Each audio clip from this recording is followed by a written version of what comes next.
আসসালামু আলাইকুম। আশা করি সবাই ভালো আছেন। আল্লাহর রহমতে আমি অনেক ভালো আছি। তো সামনে যে ভেড়ি দেখতে পাচ্ছেন এটি একটি খেসারি কালারের ভেড়ি। আর এই ভেড়ির কালারের কাছে আমি সংগ্রহ করেছি গতকাল রাত্রে মাত্র ৳৬০০ দিয়ে আমার গরুর খাবারের চাহিদা পূরণ করার জন্য। তো আজ মূলত আসছি এই ভেড়ির কালারের গাছগুলো সংগ্রহ করে বাসায় নিয়ে যাওয়ার জন্য। কারণ আমি যত তাড়াতাড়ি এই গাছগুলো সংগ্রহ করে বাসায় নিয়ে যাবো, ভেড়িটা পরিষ্কার করে দেবো, তত তাড়াতাড়ি পেঁয়াজ লাগানোর জন্য এই ভেড়িটা পরিষ্কার করা হবে। কারণ এখন মূলত পেঁয়াজের সিজন প্রায় শেষের দিকে চলে আসছে। আর জমিওয়ালা খুব তাড়াহুড়ো করছিল যে, "বাবা যত তাড়াতাড়ি পারো এই ভেড়ির গাছগুলো সংগ্রহ করে বাসায় নিয়ে যাও।" কারণ তার পেঁয়াজ লাগাতে অনেক লেট হয়ে যাচ্ছে। হ্যালো গাইস, আসসালামু আলাইকুম। এই যে চলে এলাম আমাদের ঘাসের ভিত। আমরা এই ঘাসটা 800 টাকা দিয়ে কিনেছি। সো আপনারা বলেন তো এই ঘাস কিনে কি ঠকা হয়েছে না আমরা জিতেছি? ক্যামেরা থেকে এতক্ষণ যাকে দেখতে পেলেন, মূলত আমার ভাইস্তে হয়। আর ইনি ক্যামেরার মাধ্যমে সব কিছু রেকর্ড করে। তো একটু মজা করে ঘাস কাটতে শুরু করলাম। আর ঘাস কাটার আগে মনে করছিলাম যে গাছগুলো অনেক পাতলা হবে, মানে দেখে মনে হচ্ছিলো গাছগুলো পাতলা, কিন্তু কাটতে লেগে বুঝতে পারলাম যে গাছগুলো না বেশ ঘন ছিল। গাছগুলো একটু কাটলে অনেক হয়ে যাচ্ছিল।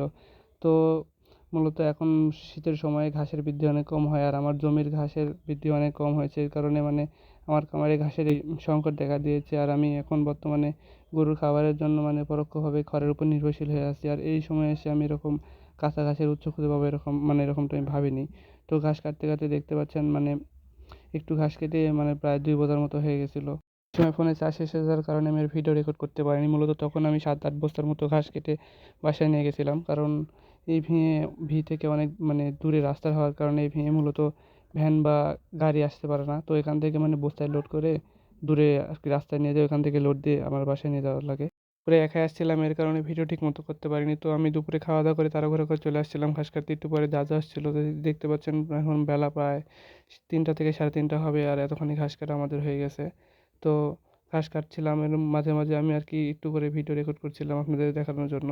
তো ঘাস কাটতে দেখতে পাচ্ছেন এখন বেলা প্রায় ৪টার মতন হয়ে গেছে। তো আমরা ভেঙে ৪ ভাগের ৩ ভাগ প্রায় ঘাস কাটা শেষ হয়ে গেছিল।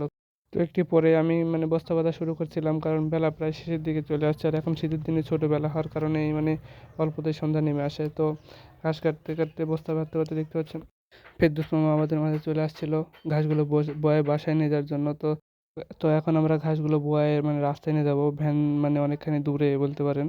কারণ রাস্তা এই ভি থেকে অনেকখানি দূরে হওয়ার কারণে ভ্যান এদিকে আর আসেনি, ওইখানে রাখা হয়েছে। তো এখন আমরা বস্তা বয়ে ওখানে নিয়ে যাবো। তো এক বস্তা আমি মামার মাথায় তুলে দিয়ে আরেক বস্তা আমি নিয়ে আরকি ভ্যানের উদ্দেশ্যে রওনা দিই। কারণ কাটতে বেলা প্রায় শেষের দিকে চলে গেছিলো। আর আমাদেরকে ২ ভ্যানের মতো ঘাস বাসায় নিয়ে যেতে হবে। আবার ঘাসগুলো বস্তাতে ভরতে হবে। তো একটু তাড়াহুড়া ছিলাম। আর ঘাসগুলো রাস্তা থেকে একটু দূরে হওয়ার কারণে বোয়াতে অনেক সময় লাগছিল। ৭ বস্তার মতো মামাকে ভ্যানে লোড দেওয়ার পরে আমি সাইকেলে আরেক বস্তা করে প্রায় ৮ বস্তার মতো আমরা ১ম খেপেই বাসায় রেখে আসছিলাম। তারপরে আমি আগেভাগে এসে আরকি ৬-৭ বস্তার মতো বয়ে রাখছিলাম। তারপরে একটু পরেই মামা চলে আসলো। তারপরে মামাকে এই ভ্যান এই ৭ বস্তা লোড করে বাসায় দিয়ে পেরেছিলাম। আর তারপরে আরকি আমি আবার বয়ে নিয়ে রাস্তায় এসে রাখছিলাম। তারপরে আবার ওই ভ্যান লোড দিয়ে বাসায় যেতে প্রায় সন্ধ্যা লেগে গেছিলো। সন্ধ্যার আজান দিয়ে দিছিলো আরকি। রাস্তায় অনেক মানুষ ছিল, এই কারণে আরকি ভিডিও করতে পারিনি। তো আজকের ভিডিও এই পর্যন্ত। আসসালামু আলাইকুম ওয়া রাহমাতুল্লাহ।